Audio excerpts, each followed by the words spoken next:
सामाजिक कार्यकर्ते प्रमोद पवार यांनी आवाज उठवला नसता काय कारवाई? आजचा प्रश्न हा अतिशय गंभीर असा प्रश्न आहे आणि म्हणून मी विनंती करते की वीट भट्टीवर काम करणारी एक आमची सविता विनोद रावते, भिवंडी तालुक्यातल्या मैंदे बिस्पाडा, आरोग्य व्यवस्थेच्या अत्यंत बेजबाबदारपणा आणि निष्काळजीपणामुळे तिला तिचं बाळ गमवावं लागलंय. मला मी विषय डेव्हलप नाही करत आहे, पण जे फॅक्ट आहे ते तुमच्या समोर मांडते. ते कृपया आपण बेल नाही वाजवली तर मला आणखीन चांगल्या पद्धतीने मांडता येईल. सभापती महोदय, 8 महिन्याची ही गरोदर बाई गोंदाडे नावाच्या गावामध्ये वीटभट्टीवरती त्या ठिकाणी काम करत होती आणि या 8 महिन्याच्या कालावधीमध्ये आरोग्य यंत्रणेकडनं कुठलीही योग्य काळजी आणि तपासणी घेण्यात आलेली नाही. मी उत्तरं वाचली आहेत, पण ती उत्तरं खोटी आहेत हेही मला सांगायचंय. कारण या गर्भवती मातेची आवश्यक असलेली ANC ही झालीच नाही. हे माझ्या हातामध्ये मातृत्व कार्ड आहे, हे आहे सविता विनोद रावतेचं. याच्यामध्ये मी तुमच्याकडे पाठवते सभापती महोदय. यामध्ये लिहिले पोटाची तपासणी, फॅटल डॉपलर मशीन आपल्याकडे आहे, ज्याच्यामधून बाळाच्या हृदयाचे ठोके PV चेक केलं जातं. सभापती महोदय, एकही नोंद याच्यावरती नाहीये.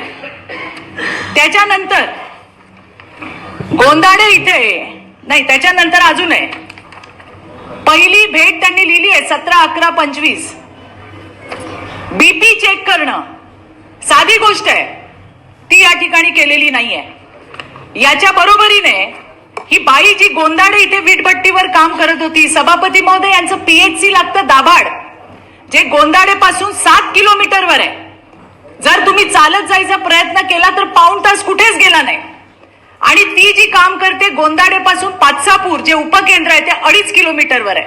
मला हे सांगायचंय की पाचसापूर उपकेंद्र जवळ असल्याने ही महिला एकदा पाचसापूरला गेली होती, ही कधीही दाभाडला गेली नव्हती.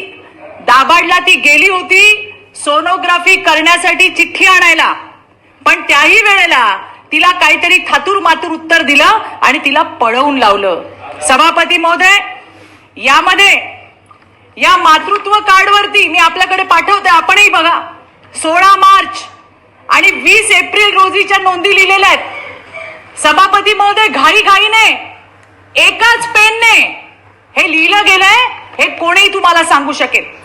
या संपूर्ण गर्भधारणेच्या दरम्यान सोनोग्राफी ज्या वेळेला ती करायला गेली त्यावेळेला तिला नवऱ्याचं आधार कार्ड नाही, तुझं नाही, असं काहीतरी सांगून तिला तिथून पळवून लावलं. सभापती महोदय, पुढे आणखी नाही, प्रसूती वेदना सुरू झाल्यावर त्याच गावात काम करणारी मंजुळा रडे म्हणून आशा सेविका आहे, यांनी तिच्या घरच्यांनी तिला कळवलं. तिने PHCच्या सिस्टरला फोन केला, त्यांनी गाडी पाठवली नाही. सभापती महोदय, मग आशाताईंनी सिस्टरशी खोटं बोलली हे तिने कबूल केलंय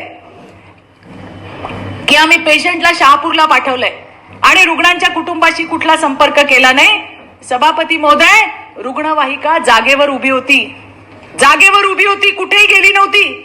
आशाताई CHO यांच्या समन्वय नव्हता आणि या समन्वय अभावामुळे रुग्णवाहिकेच्या चालकाला मेसेजच गेला नाही. गाडी तिथेच उभी होती आणि त्या बाईला तिची घरी डिलिव्हरी झाली आणि त्याचं बाळ गेलं. सभापती महोदय, या घटनेच्या वेळेला कोण होता? डॉक्टर हितेशा पाटील BAMS या कर्तव्यावर होत्या. दाभाड PHCला डॉक्टर ढाकणे, जे मूळचे अंजूर दिवेगाव. प्रश्न विचारा. 5 मिनिट. ऐका साहेब, डेव्हलप नाही करत, ते फॅक्ट आहे. 5 मिनिट झाले. प्रश्न सभापती महोदय ड्युटी करतात, पण ज्या वेळेला ही घटना झाली, सभापती ऐका तर, ही घटना ज्या वेळेला झाली त्यावेळेला डॉक्टर ढाकणे नव्हते, हितेशा होती. पेपरमध्ये फेरफार केला गेला. 15 वर्ष भिवंडीला CHO नाही. हा एक विषय आहे. नाही, पुढचं तर ऐका. माहिती मिळालेली आहे सभागृहाला. प्रश्न विचारा. आपल्याला काय? सभापती महोदय, ही घटना एप्रिलच्या शेवटच्या आठवड्यात झाली आहे आणि आता 8 दिवसात त्या बाईच्या नवऱ्याला जिल्हा रुग्णालयाच्या ऑफिसमध्ये नेण्यात आलं. तालुका आणि जिल्ह्याचे अधिकारी त्याच्या घरी गेले आणि त्या ठिकाणी PHC आणि आशाताई बद्दल त्या ठिकाणी लिहून घेतलं. सभापती महोदय, इतके दिवस झोपले होते. ज्या वेळेला प्रश्न लागला त्यावेळेला यंत्रणा त्यांच्या घरी पोहोचते त्या गरिबांवरती दबाव आणायचं काम करते. आज तिथले सामाजिक कार्यकर्ते प्रमोद पवार यांनी आवाज उठवला नसता. काय कारवाई अपेक्षित आहे ते सभापती सांगा, महोदय विचारा. बोलू द्या उत्तर देतील मला. ना? या बाईची ही पहिली वेळ नाही. याच्या आधी सुद्धा सोनोग्राफी आणि अँब्युलन्स न मिळाल्यामुळे तिने ऑलरेडी आपला एक बाळ दगावलाय सभापती महोदय. आणि म्हणून माझे प्रश्न आहेत.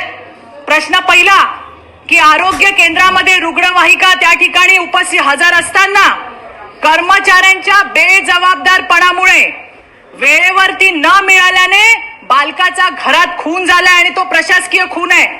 मृत्यूनंतर कागदोपत्री सोपस्कार करण्यासाठी मातृत्व कार्डवर एकाच दिवशी खोट्या नोंदी करणाऱ्या, रुग्णवाहिकेबद्दल वरिष्ठांशी खोटं बोलणाऱ्या दोषी कर्मचाऱ्यांवर BNS तरतुदीद्वारे एका मुलाचा जीव गेलाय. सदोष मनुष्यवधाचा तुम्ही गुन्हा दाखल करणार आहात का? त्यांना जेलमध्ये पाठवणार आहात का? ही गरीब लोक आहेत, यांना आर्थिक सहाय्य व्हायला पाहिजे, ते शासनाकडनं होणार आहे का? माझा दुसरा प्रश्न आहे. आधी एका PHC मध्ये एका डॉक्टरवर डिलिव्हरी व्हायच्या, इकडे 3 वैद्यकीय अधिकारी, 7 CHO आणि असं असताना सुद्धा BP न चेक करणं, फेटल डॉपलर मशीन असून एकदाही बाळाचे ठोके PV चेक न करणं, घटना घडली तेव्हा एक डॉक्टर कागदोपत्री दुसऱ्याच डॉक्टरचं नाव दाखवतायत. वारंवार आपल्याला सूचना या देतोय. बोगस प्रश्न कारभारावर विचारा. संपूर्ण यंत्रणेवर फक्त आशा नाही सभापती महोदय, याच्यामध्ये DHO, याच्यामध्ये CHO, याच्यामध्ये मेडिकल ऑफिसर यांच्यावर काय ठोस कायदेशीर आणि दंडात्मक कारवाई करणार. सभापती महोदय, मला आरोग्य मंत्र्यांना सांगायचंय, आम्ही रडतो PHC ला तुम्ही त्या ठिकाणी CHO वाढवा, मेडिकल ऑफिसर वाढवा, इथं जम्बो आहेत सगळे. आणि असं असताना सुद्धा बालकांचे जीव जात आहेत. तुम्ही मला बोलू नाही देत, नाही तर मी आणखी पुढची यादी सांगितली असती.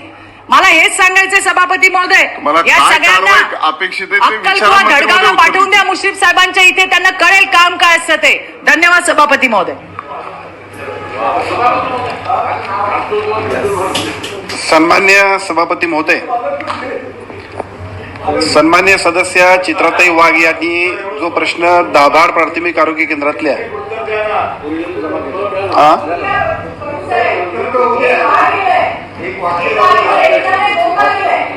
सन्मान्य सदस्य मंत्री महोदय, ते विशेष बैठक होती, ही रेग्युलर बैठक आहे.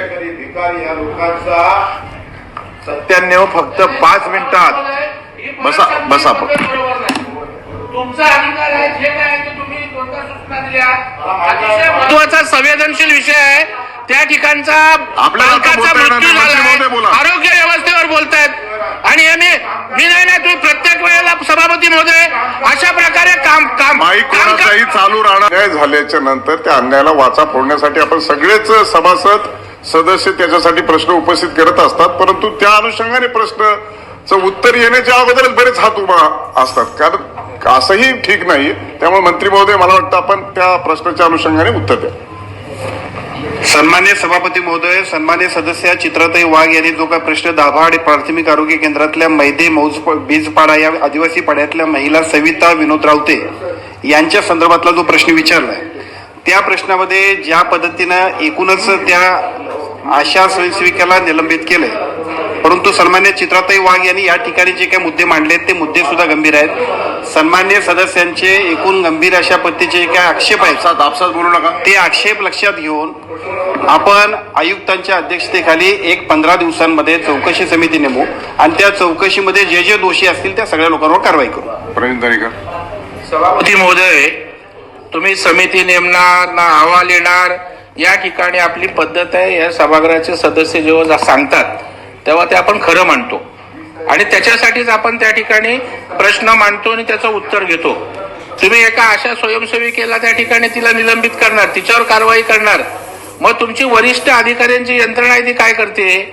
जो चित्राताईंचा मूळ प्रश्न आहे की तुमच्यात समन्वयच नाहीये, मग ही समन्वय करायची जबाबदारी कोणाची आहे? ती गेली नाही, फोन केला नाही, अँब्युलन्स आली नाही.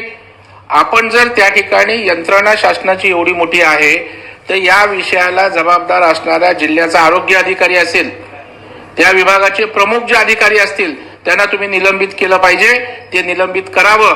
अशा प्रकारची या ठिकाणी माझी मागणी आहे. चौकशी समिती अशा किती झाल्या, चौकशी समितीचे अहवाल आले, काय ऍक्शन होता ते सभागृहातल्या सगळ्यांना माहित आहे.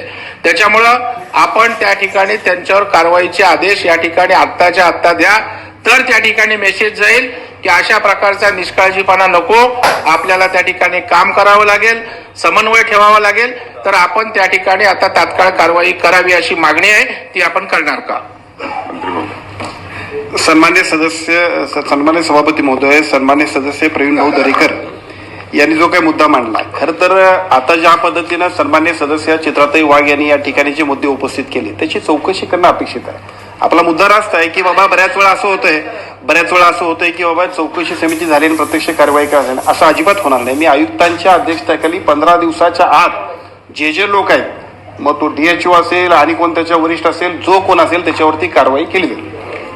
विलनताई, या अशा पद्धतीच्या ज्या घटना आहेत त्या अत्यंत गंभीर आहेत आणि त्याच्यामध्ये आमदार ज्याला सांगतात त्यावेळेला नक्की सत्य आहे हे गृहीत धरूनच आपण पुढे चालतो.